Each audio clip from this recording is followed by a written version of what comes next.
Hey moviegoers, this is the Movie Critic and welcome back to another video on this channel. Today I'll be talking about all of the movies that I watched from the beginning of the year all the way up to March. Before we get into the video, make sure to smack that like button, subscribe, and hit the notification bell on the side to get information on videos in the near future. Now that I got that out of the way, let's talk about what I watched from January to March. And action!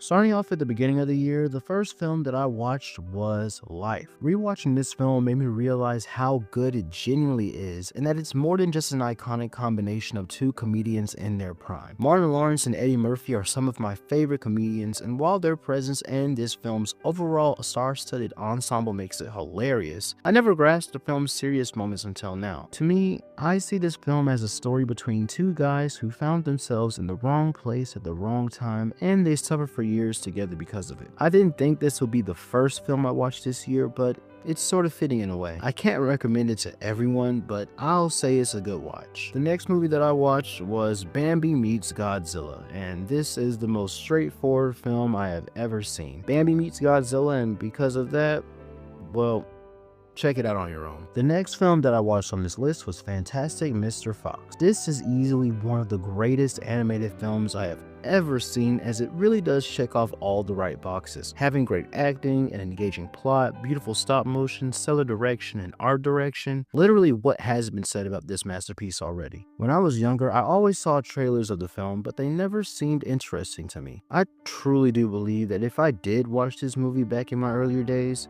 I would have appreciated movies as art very early. The next film that I watched was a rewatch, and it was of The Amazing Spider-Man. I watched this one with my dorm pals, and honestly, I was taken aback by how good this film still is. The acting is amazing, with Andrew Garfield's iteration of Peter Parker as Spider-Man still holding up well, and Emma Stone's iteration of Gwen Stacy is also a highlight, with Peter and Gwen's relationship being the driving force of this film. Also, I really did love the neighborhood aspect of this film, especially in the last act when Spider-Man was about to face the Lizard. This movie has a lot of great moments, and it might be one of my favorite Spider-Man films to release. The Amazing Spider-Man 2 suit is still better though, like come on, it's right there. The next film that I watched was The Life Aquatic with Steve Zissou. While Wes Anderson's Fantastic Mr. Fox was very narrative driven and felt as if what I was being shown had some sort of meaning, I don't think this film had any type of meaning, let alone narrative at all, but man, it was a fun time. It really did feel as if Wes just told these actors to do the most random thing ever, and then they proceeded to do so for an hour and 58 minutes. This movie is a strong contender for being a pure vibe fest, and I would give anything to live on the Belafonte because there would never be a dull moment. The next film that I watched is technically a theatrical release because I watched it in theaters, but the movie came out last year, so it was Poor Things. With Oscar season approaching, me and a few of my cinema pals saw this film in theaters, and watching this woman's journey through the highs and lows of life itself is a little peculiar yet beautiful in a way. The film's use of color and cinematography also makes it feel one of a kind as well, which is something that has been slightly missed in the cinema world as of late. It also doesn't help that the film's supporting cast is completely stacked, with Willem Dafoe being the great actor he is, Mark Ruffalo giving a performance that I never thought he could give because of me only knowing him as Bruce Banner, Rami Youssef giving a fresh performance of a guy who has no clue what he got himself into, and so many others. This film is definitely an acquired taste, but I think there's something extremely unique about this movie, and I couldn't wait to check out Yorgos Lanthimos' newest films. The next film that I watched was Spider-Man Across the Spider-Verse, which was a rewatch because at this point of the year, it's Oscar season, baby! After the nominees were showcased earlier in the day, me and the cinema homies decided to watch this masterclass of a film after it was only nominated for one thing, which was obviously Best Animated Feature, which is also stupid because this film easily could have been nominated for Best Original Score and Song. The Academy makes me sick, but this film made me well. At least we as the audience all know how great this film truly is, and that's worth something. The next film that I watched was Pneumonia, and this film was also nominated for Best Animated Feature, and honestly, I'm glad it was. The movie itself is cool in concept with neat visuals and an interesting combination of a futuristic medieval world. The film has its common plot cliches, but overall, it's a good time with enjoyable characters. The next film that I watched was Guardians of the Galaxy Volume 3, which is another rewatch because this film was nominated for Best Visual Effects, and yeah, in a time where most MCU projects look like they came straight out of a video game, this movie was a breath of fresh air in terms of its visuals. The Guardians franchise was always the most creatively driven series in the MCU, so I'm glad the visual flair never left. I didn't think it would win in the category though because of a certain movie. As for the film itself, well, you can watch my top 10 best movies of 2023 video to know my thoughts because they're pretty much the same on this rewatch. The next film that I watched was May December, which is another rewatch. This movie is still one of the most subtly disturbing things I've seen from last year, and I'm glad it was nominated for at least the Best Original Screenplay because, yeah, the writing in this film is really good. If you haven't seen this film, I would still highly recommend it. But I wouldn't recommend this next film, which is Indiana Jones and the Dial of Destiny. This movie was nominated for Best Original Score. Films like Spider-Man Across the Spider-Verse and The Boy and the Heron were right there, but the Oscars were like, no, let's give it to the movie that uses the same freaking music motif every chance it gets. And it doesn't help that the movie itself is nothing to write home about. It gets to a point where the film drags on longer than it needed to, and when it did reach that point, I was just tired. Don't watch this movie, you guys, please. The next film that I watched was Rustin. Good movie. I really liked this one, and I'm glad because Indiana Jones really did suck the life out of me. I heard about this movie when it released, but I honestly didn't know much about the true story that breathed this film to life. I know a bit about the civil rights movement because hello. But I didn't know about the guy who planned the March on Washington and how defiant the NAACP was in regard to the march. Coleman Domingo is an actor who is slowly starting to become one of my personal favorites, and he was nominated for Best Actor with this film, and you can see why, because the man knows how to act, and I can't wait to see what he does next. And that is all the movies that I watched in January.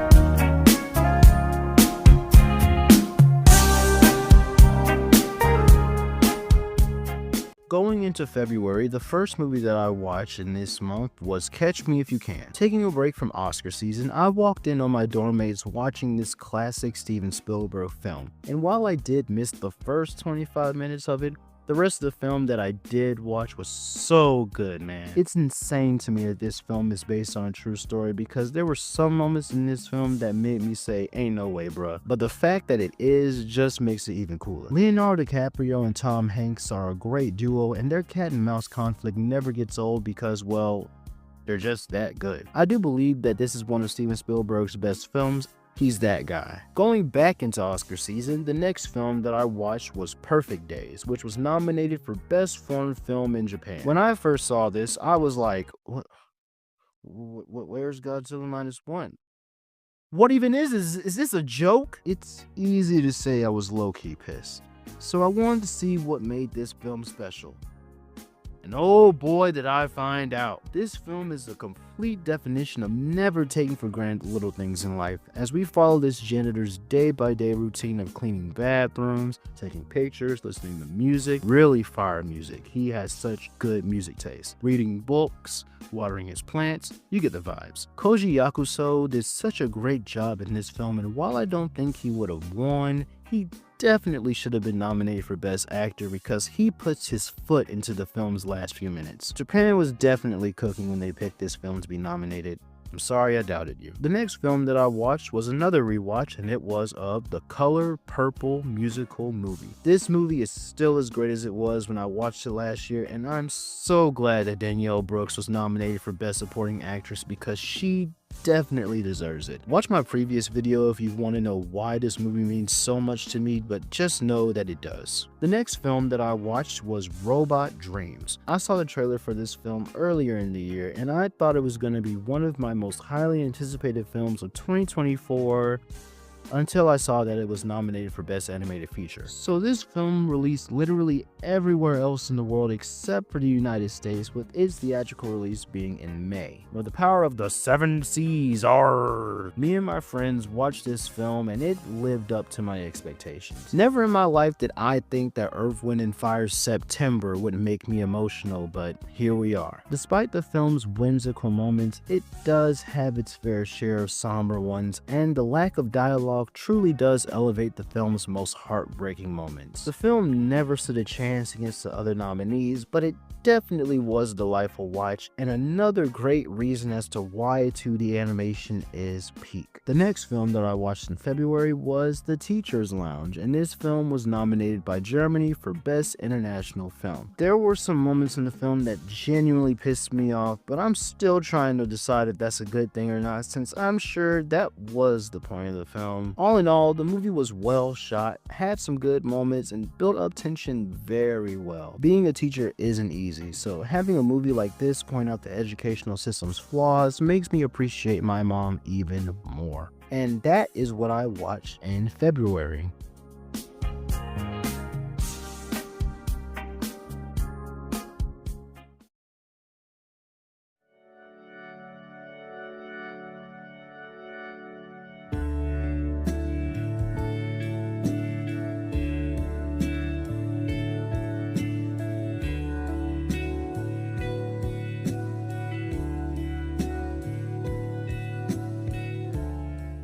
Going into the month of March, the first film that I rewatched was Dune. I walked in on my friends watching this sci-fi masterpiece in preparation for Dune Part 2, and while I saw only the last 40 minutes, I watched the film back in 2021, and the feeling I had back then applies to how I felt watching the last few minutes at that time. The world building of Arrakis is so intriguing, and while the film is one huge setup, it does create a lot of promise for the next film.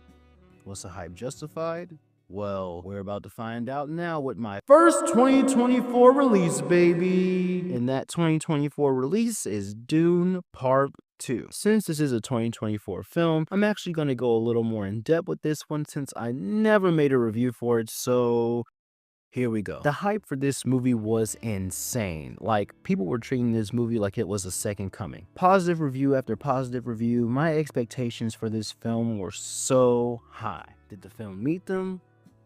Well, let's talk about what didn't initially click for me. While the first film was more so a world-building type of film, this one definitely felt more narrative-driven with aspects such as Paul's overall prophecy, his relationship with his mother, who was basically the shenanigans started throughout this entire film, and his relationship with Chani, all visible throughout the film with every actor putting their best foot forward. But I found it somewhat difficult to sympathize with majority of the characters because of how one-dimensional the plot itself felt. I'm not entirely sure. It felt like most of the decisions made throughout the film were decided without hesitation, and if there was ever a time where a character tried to avoid going down a certain path, they would just eventually go down that path anyway. That did annoy me a bit, but literally everything else was incredible. Some things just have to be seen in theaters, and this film is one of those cases where you can easily tell the difference between standard and IMAX screenings. There were so many moments in this film that left me in awe, with the worm riding scene easily being one of the greatest things I have ever witnessed in the theater. There are so many moments that still repeat in my head to this day, and I can't believe I haven't rewatched this film since I watched it in theaters. And the music. I genuinely felt like I was immersed into the world of Arrakis, and I was on the edge of my seat during the final act of this film because man, I love science fiction. Yeah, so while the film has its problems, I feel it could be all cleared up with one rewatch because it was such an unforgettable experience. And it would be the only movie that I saw in theaters for a while. But hey, at least the standard was set. On the metal status ranking, I give Dune Part 2 a diamond status. The next film that I watched was Disney's Runaway Brain. I was just really bored one day and decided to give this classic short film a watch, and man, I feel like the 90s era of Disney animation was the company at its peak, and while my favorite Disney film is from the 2000s era, I can't deny how iconic the Renaissance era truly was, and this short showcases the power of 2D animation. I also can't believe that the mouse himself still hasn't been given his own theatrical film. Like, Disney has been around for 100 years. Really? But yeah, this film was a fun watch, and I highly recommend it for nostalgia's sake. The next film that I watched was Killers of the Flower Moon, thus continuing Oscar season, baby! I genuinely cannot believe that I didn't watch this film anytime soon, and this would have been my first Scorsese film in theaters too. Almost every single aspect of this film was phenomenal, from the acting down to the set design, with Leonardo DiCaprio giving an extremely underrated performance, Robert De Niro proving time and time again that he is just that good, and Lily Gladstone making a name for herself in the acting space with a performance that captures dread and subtle anger extremely well. The film's runtime is over 3 hours, and I honestly didn't feel as if the film was dragging on because everything that happened on screen mattered. The true story that this film is based on is a tragic one, and I'm glad that the book that this film is based on brought these unfortunate circumstances into the light so that this movie could exist. Alright, so this film was nominated for so many categories at the Oscars, like literally every category imaginable, but was it gonna win anything?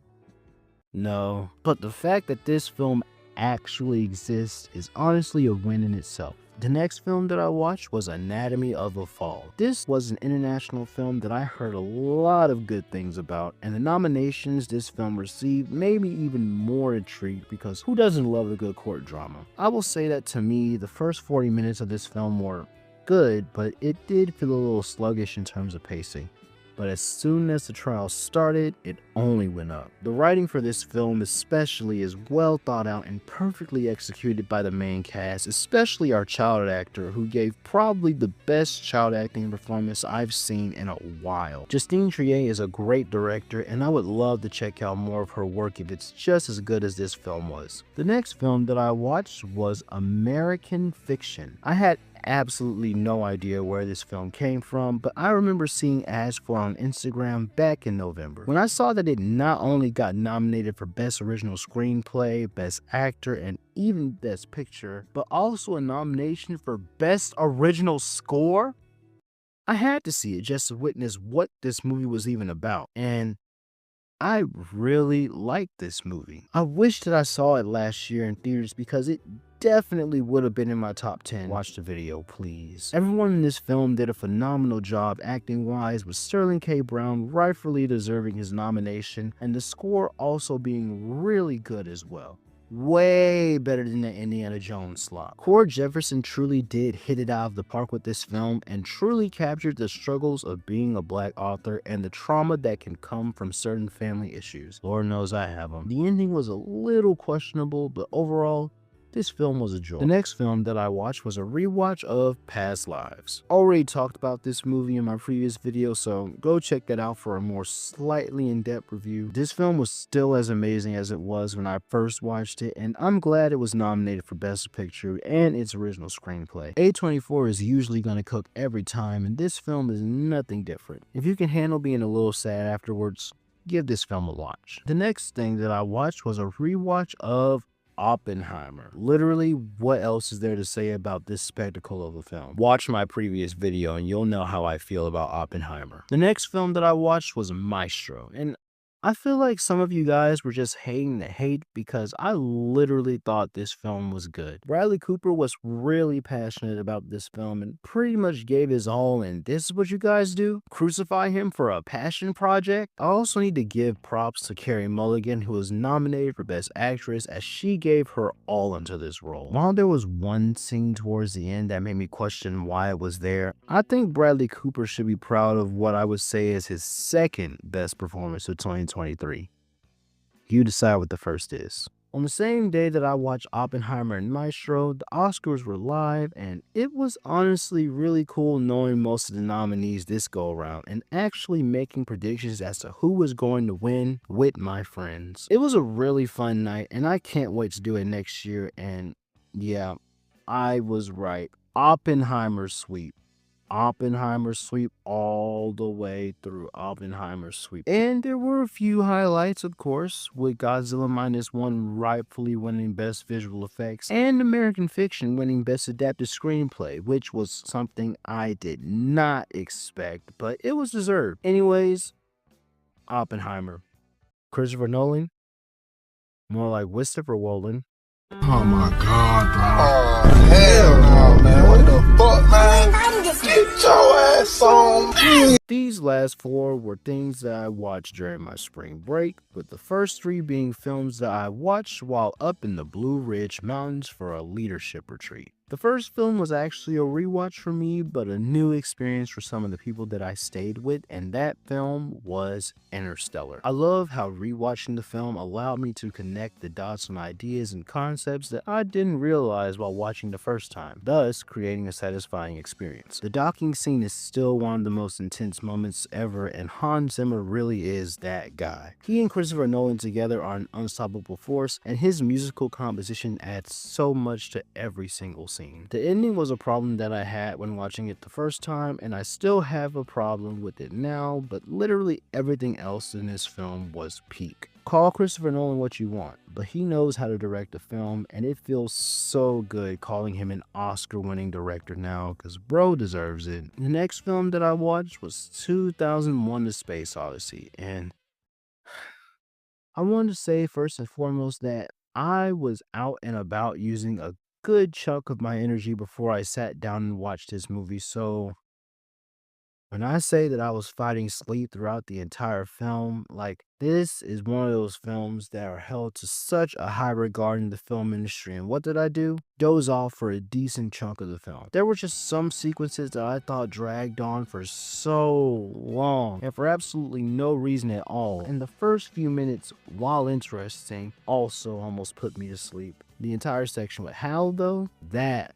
was amazing, and it lived up to the hype, and so did the visual effects, which aged pretty well for the most part. I don't know, guys. I hope that the movie gets better on a rewatch, because if not, Stanley Kubrick just might not work as a director for me. The last film that I watched was Hereditary. I thought that Ari Aster would be a director I wouldn't like because of his short film titled The Strange Things About the Johnsons, and it was 29 minutes of my life that I will never get back. I could tell from the jump that this madman of a director knew how to make his audience feel both uncomfortable and intense. For years, I was aware of this film, but I never gave it a go because of how quote-unquote scary it was. On the mountain trip, the group I was with wanted to watch a scary movie, and this movie came up mostly because of me. I didn't want to watch it, but I was outnumbered, and man am I glad I was, because this was a really good movie. The film is very terrifying, with certain moments where there would be figures in the darkest places like a wall corner, and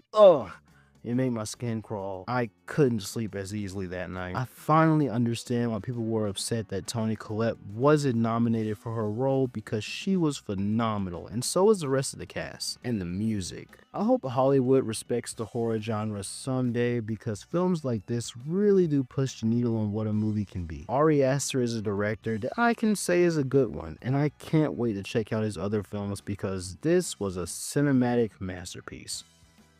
I don't think I could rewatch it though. It's too much for me. I'm glad that I did watch these 3 films, even if one of them left me conflicted. And the entire trip as a whole was so much fun and a great time to relax as we reached the midway point of the college semester. At this point in my life, I was undergoing a lot of stress because of my classes, so it was nice living in the cabins and looking out at the mountains. I'd definitely do something like that again. The next thing I watched was Quiet on Set, The Dark Side of Kids Television. I ARGed the new documentary series and watched it with my friends on the last day of spring break. At first, we were supposed to watch only the first episode, but we ended up watching all of them because it was very engaging and we simply couldn't put it down. There was so much that happened behind the scenes of Nickelodeon's golden age, with Dan Schneider being the ringleader behind majority of the many controversies that took place. From doing things such as creating a toxic workplace, being misogynistic towards the female writers on certain shows,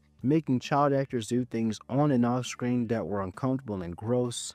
The man truly was someone who felt as if he couldn't be stopped. But his actions aren't even the worst part of this entire documentary. No, look no further than episode 3, aka the episode that made me and the homies cry. What really made us mad was the fact that Brian Peck only served 20 years for what he did, but when you're a veteran in the Hollywood industry, you have enough people to back you up. This entire documentary made me realize even more how corrupt the industry is, and it really does suck because I'm sure most of us as kids wanted to be on TV doing stuff like what Disney Channel actors did, but it was quite the opposite for some of the child actors. This entire documentary made me realize even more how corrupt the industry is, and it's going to take some time to realign the Hollywood space, and I'm glad that Jeanette McCurdy wrote that book of hers about her issues with the industry and her own mother, because I don't think we would have gotten a documentary like this if it wasn't for her speaking out. I highly recommend this series, and people like Dan Schneider and Brian Peck should rot in a cell first and then eventually hell. And that is what I watched in March.